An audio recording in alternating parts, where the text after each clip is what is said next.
Welcome to the fourth episode of True Blue Podcast. I'm Shelby Bumgarner, your host. This fourth episode of True Blue Podcast is run by Duke Athletics and Blue Devil Network to shed light on what makes student athletes human. Today, we have a very special guest, a fifth year on the men's lacrosse team, Dyson Williams. Welcome, Dyson. Thank you for having me. Dyson and I actually became friends, 2 months ago? We hosted the Iron Dukes event together, got to know each other. Dyson's great athlete, great human, and I'm so happy to have you on the podcast. Yeah, appreciate it. We could not eat at the Iron Dukes event because we were so nervous. It was a big deal. It was a big deal. Okay, so you're more than halfway done the season. How you feeling? As you said, more than halfway done already. It's hard to believe that it's already, a few games left in the regular season. I think that my time here at Duke has just flown by, and I've realized that more in my fifth year, that these seasons they come and go so quickly. So I'm just trying to take this season as slowly as I can and just soak it all in as we head towards the end of the regular season and ACC play. So I think just cherishing it right now is the plan. But I feel good and body feels good, and all the guys, our locker room is amazing, and we're truly enjoying this season. And I couldn't ask for a better group of guys to be around. Growing up, you grew up in Canada. Tell me about that experience. Yeah, so as you said, grew up in Canada in Oshawa, Ontario. It's about an hour east of Toronto. So grew up around a lot of hockey and cold winters. So it was definitely different than Durham, North Carolina. So getting the chance to come here was definitely a dream come true for weather-wise for sure. But I grew up in a athletic family, and my dad played professional lacrosse for 17 years, and I got to grow up and going to the rink and watching him play and being a ball boy and spending time with him in the locker room. So I say my childhood revolved heavily around my dad's lacrosse, and watching my dad play for so long definitely, helped shape me into the player I am today. And whether that is on the field or, the type of leader I am, I've just learned a lot from him. And I think that I can't imagine a world in which I didn't get to experience that at this point. You mentioned that your dad has a big influence on the player and the person you are today. Do you model some of his playing characteristics in your game today? Yeah, I think, growing up watching him play, he was one of the most elite playmakers in lacrosse. And I think, his vision and his ability to put the ball in the back of the net was something that, got him into the National Lacrosse League Hall of Fame. Being, honored to be coached by him throughout my childhood, and, still, make sure I talk to him before games, and he kind of gives me his input. And it's always an open conversation lacrosse wise. I'd say I've always tried to model my game off his, especially, as a kid. I did idolize him, not only as a person, like as a father, but also as a lacrosse player. So it was really cool dynamic, because we go from being father son to player coach, and it was I thought we had a very healthy relationship in the way that we were able to kind of move back and forth between the two, and he was able to not only provide me with a great life in my home, and obviously my parents are amazing. Then on the lacrosse floor, I was able to learn from him and kind of emulate my game off his, and learn from the best. Does he come to almost every single game? Yeah, I mean he comes to ones that he can. He does coach professionally, right. And he coaches in Vegas, and is so he's the head coach and general manager of the Vegas Desert Dogs, which is so awesome. 15th franchise in the NLL. He's made it to the ones he can, and I truly do appreciate. He's got a busy schedule, and my mom's got a busy schedule in Canada, and it's the fact that they're just always finding a way to make it to Durham, North Carolina, or chase me wherever it is, whether it's at Syracuse or anywhere that we're playing, to just come watch is truly amazing, and I truly do appreciate that. Your family, like you said, is a big part of your life. Your sister plays women's lacrosse at Pitt. What is your relationship between you and your sister? Yeah, so Dylana, she is truly a remarkable human being, and I'd say that the things that I've learned from her over the years are remarkable as a younger sister. And she just kind of has that, that energy that you would love to have in a younger sister. And, she's always just buzzing around and, and making everyone laugh and just being, she definitely loves being the center of attention, but for the right reasons. Which is kind of different than you, I feel. You're more like easygoing, Yeah, introverted. I'd say so. I think so. I'd like to think that we feed off each other well.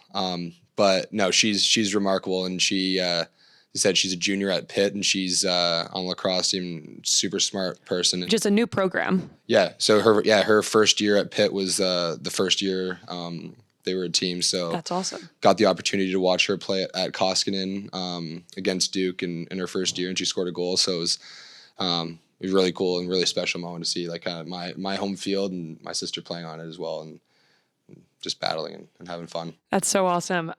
ACC siblings, that's pretty incredible. That's a testament to your parents. So Dyson, you often post about your brother who died of lymphoma at the young age of 8. Would you mind sharing about this experience? Of course. I think one thing I did learn from my parents, at a young age, like be open and share things that you care about and that you're, that are important to you.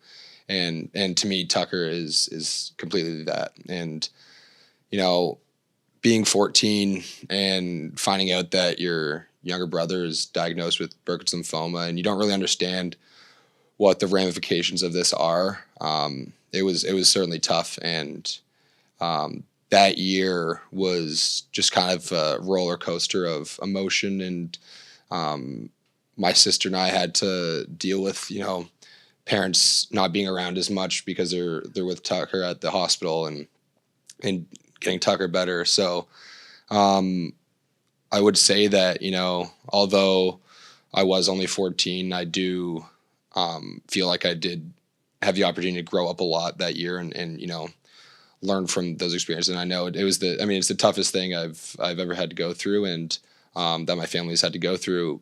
But, Tucker would want us to, be strong and carry on and kind of, wear like I wear 51 for him, as our father did and as my sister does, and carry on his legacy every day, whether it's on the lacrosse field or it's just in your everyday life, whether it's in the weight room. And I think I just try to embody Tucker's life and his values every single day, just because he was that truly amazing of a person. And although he was young and he was taken from us at a young age, he truly did, take over rooms like Dylana did and make everyone laugh. And he truly was just a warrior and couldn't have asked for a better younger brother and a better friend. And so it still pains me that, this year it's going to be 10 years since he passed away, which is like creeping up on my family and I, and it's not feel right by any means, but I do hope that he'd be proud of everything that my family and I have been doing, to honor him and to continue his legacy. Dyson, thank you so much for sharing. You're incredible. You're an incredible big brother and a role model to so many, and especially him. And why do you put TW 51 on your helmet, and what does that mean to you when you walk onto the pitch for every game and every practice? Yeah, I think it's just that like daily reminder. Life could be tougher than what it is right now. I'm going to school at Duke University. Right. I'm playing the sport that I love, surrounded by 51 other lacrosse players on my team that are like some of my best friends in the world and my brothers. And I'd say, wearing that on my helmet and wearing it on my gloves and just giving that reminder of TW51's there with me. Tucker is, he's that kind of motivation that, sometimes having a hard practice, you realize it's like everything's gonna be okay. Life could be a lot worse right now. And I think he helps me, grind through my toughest days. And, not every day is great, and not every day is you're gonna wake up and it's sunshine and rainbows. So I think, having Tucker at the, the forefront of my mind and in those tough moments allow me to, kind of push through and think, if he could, he would. Like if he could play, he would be playing. And, always trying to play for those who can't play anymore, because, lacrosse, hockey, all Tucker's favorite sports got stolen from him at such a young age. And, I had the opportunity to continue to play in now a 5th year at Duke, and I don't want to just take that for granted. So I think, wearing that on my helmet and kind of showing people who I'm playing for and representing is important to me, to just kind of wear that, as I, go out and battle. Your gratitude and your love for your sport is contagious. Dyson, number 51 is in every team's scouting report. When you started to get recruited, when did Duke reach out, and why did you land on Duke? So my recruiting process has definitely been different than, most people. I'd say coming from Canada is a little tougher to reach some big schools and kind of have those dream schools on your radar. But I had the opportunity to attend the Hill Academy, which is one of the premier high schools for lacrosse and out of Canada. And head coach Brody Merrill is a legend of the game, best defender of all time. So getting the opportunity to play for him at the Hill definitely helped shape my game into more of that, college NCAA game that I dreamed of. Duke got on my radar. It would have been spring of my first year at the Hill, and they were one of the last schools to get on my radar. But they were the one once I heard from Coach Janowski, my eyes lit up, and I kind of felt just different about it.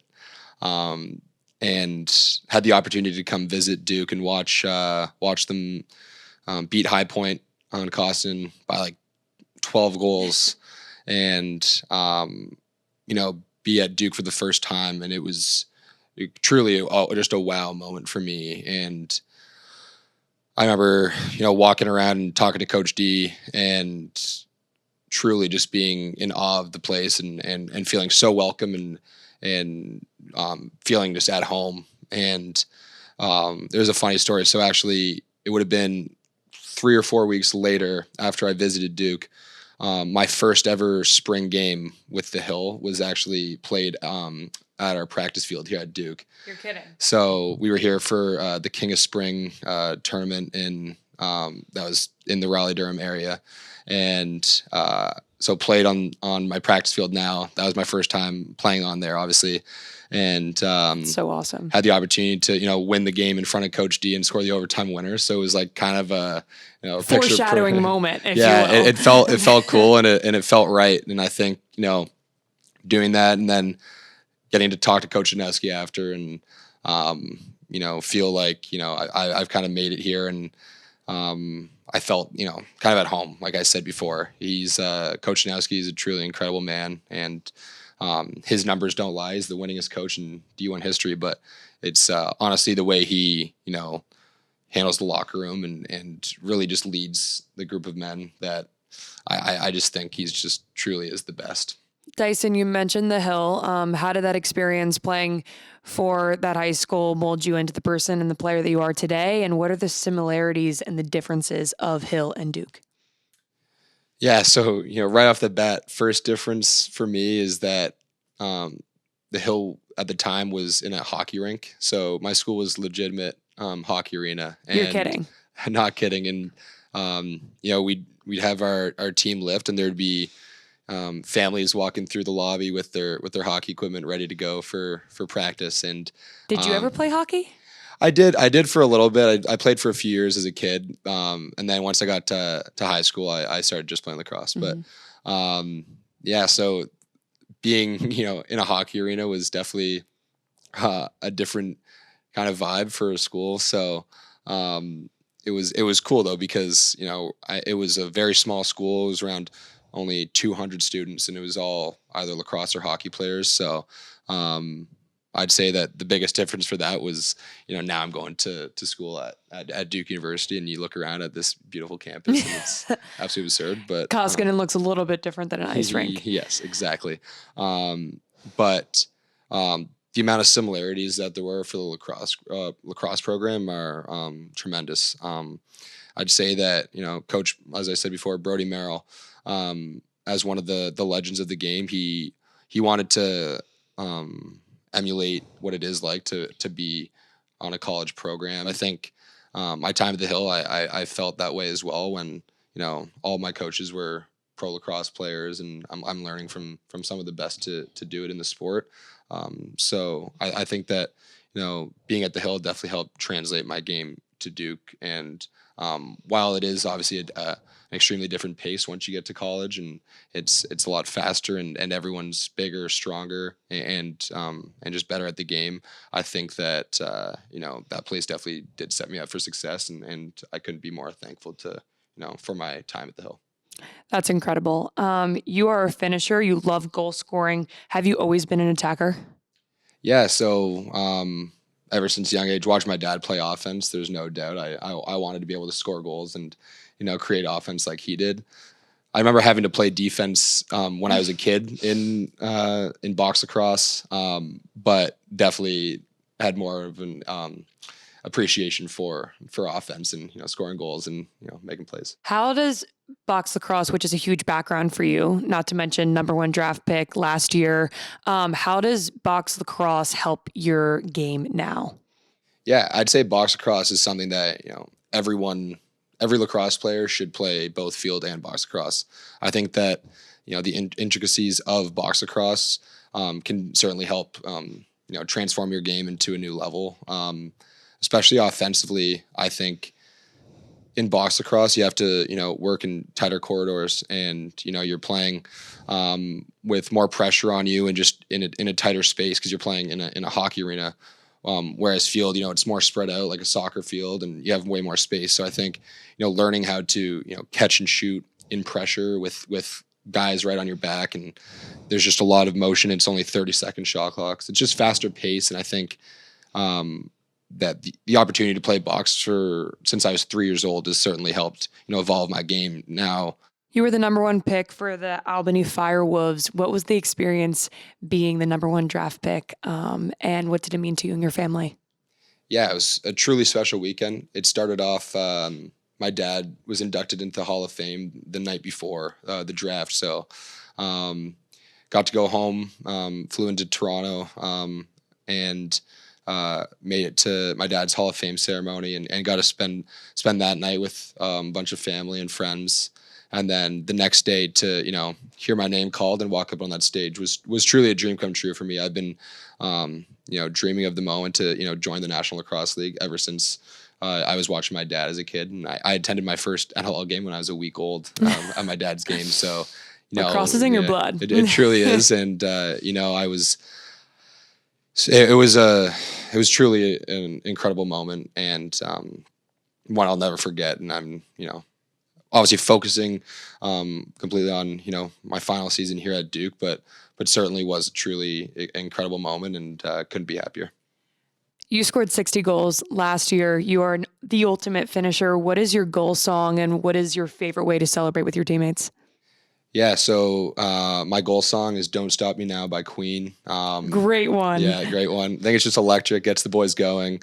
Great song to play in the locker room as well, and just kind of have fun. So I think my big thing is scoring goals is fun and it's supposed to be fun. So celebrating with your boys and getting the chance to give everyone on the field a hug after scoring is a really cool feeling. And I think these are my best friends out here, and you're out battling every single day on the practice field, and when you get to feel rewarded on game day, and the offense is successful, and you put the ball in the back of the net, everyone deserves to celebrate and have fun. You're a leader. You're a fifth year on the team. Lots of experience. Lots of games played. What is your role on the team for Duke Lacrosse?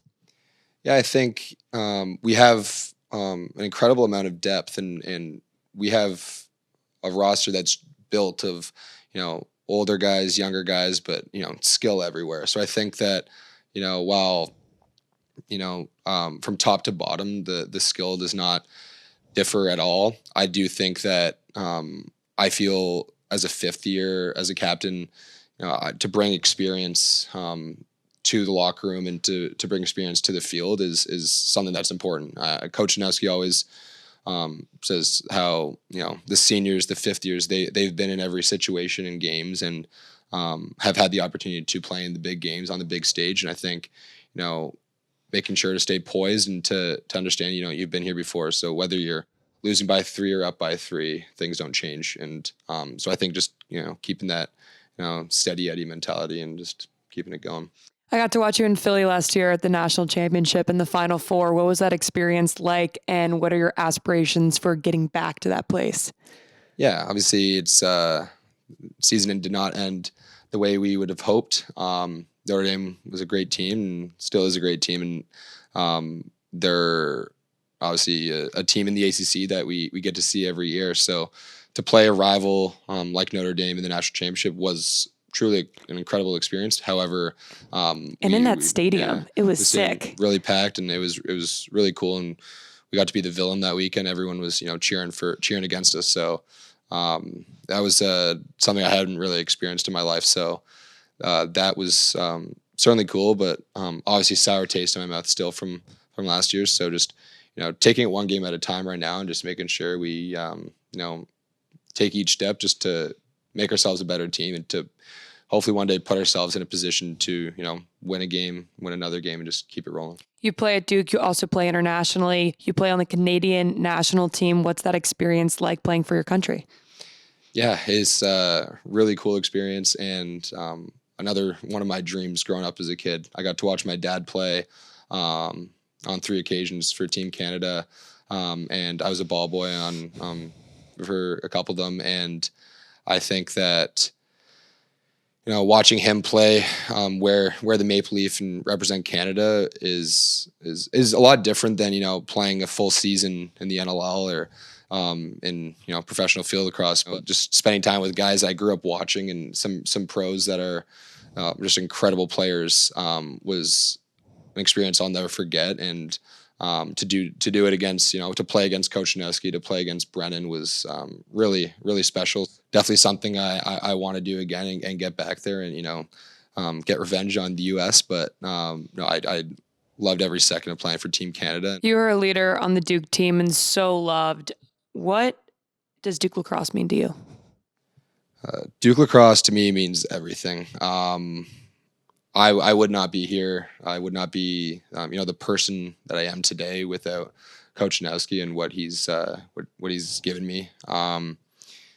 Our program is truly one of a kind, in my opinion, and we take every day as a new day and as a new opportunity to be together and to be on our practice field and to grind together. And I think that at the end of the day, while we've played in some massive games on Koskinen or at some really cool stadiums, some of my favorite memories are just battling with the boys on a random Tuesday afternoon, on Cohan Field, and just kind of looking at each other and just realizing how cool and how special this place truly is. So I think Duke lacrosse has truly shaped the way that my last 5 years have gone, and I don't see myself being anywhere else. You graduate in May, then you're going to play professional. What are your next steps? Where do you see yourself in 5 years?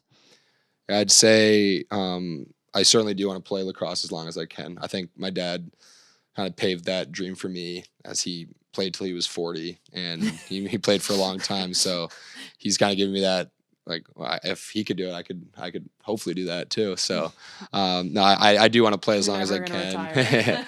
But situation. knowing exactly, but knowing that my playing days will inevitably come to an end at some point, I do want to be involved in the game as long as I can, and give back to the sport that's given me so much. To me is extremely important.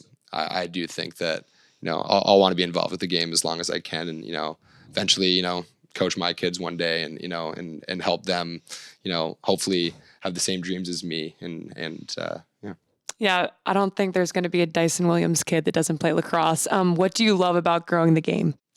Yeah, growing the game has been super important for me for my entire life, for the reasons that I got to watch my younger brother play and love the game. And I think that seeing young kids play the sport that I love and care about so deeply is truly incredible. Seeing how rapid the sport is growing around North America is incredible, and I just want to see it continue to grow more and more. What is the next steps for lacrosse to grow even more? I think that the opportunity for lacrosse joining the Olympics is the next biggest step, and it's come to LA 2028. So it's super exciting times for that. So for sure. Dyson, thank you so much. You are an amazing fourth guest. You are such an inspiration to the lacrosse community in Canada, to the lacrosse community here. It's truly an honor for you to be on this podcast. You have done so much for Duke, more than you know, and you're going to change a lot of rooms that you walk into. So thank you so much for coming. Awesome. Thank you so much for having me. Appreciate it.